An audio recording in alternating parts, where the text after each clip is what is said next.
KTM Japan exhibited the 1190 RC8R motorcycle at the 2009 Tokyo Motorcycle Show. The 1190 RC8R is the 2009 model of the 1190 RC8 that debuted in early 2008 as KTM's first super sports bike. この RC8R は、昨年から出させていただきました、スーパーバイクの中でも、さらにパワーアップさせていただきまして、パワーアップしたモデルです。ヨーロッパ仕様で165馬力、日本仕様で101馬力という出力で発売させていただいています。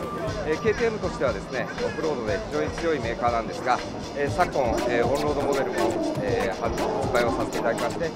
今年から R モデルということでスーパーバイクの方にも力を入れていただく商品になります。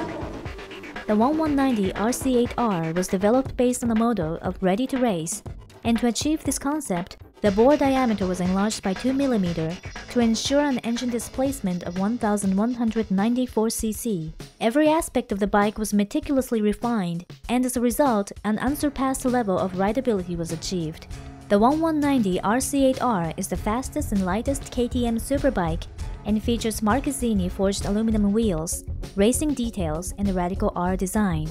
The result is a motorcycle with an enhanced racing design. ターゲットとしてはですね、今までスーパーバイク系を乗られている方であったり、あと国産スーパースポーツ系のユーザー様にぜひ乗っていただきたいなと思っています。Sales are slated to begin in April 2009 with the motorcycle priced at 2.352 million yen. DigInfo News.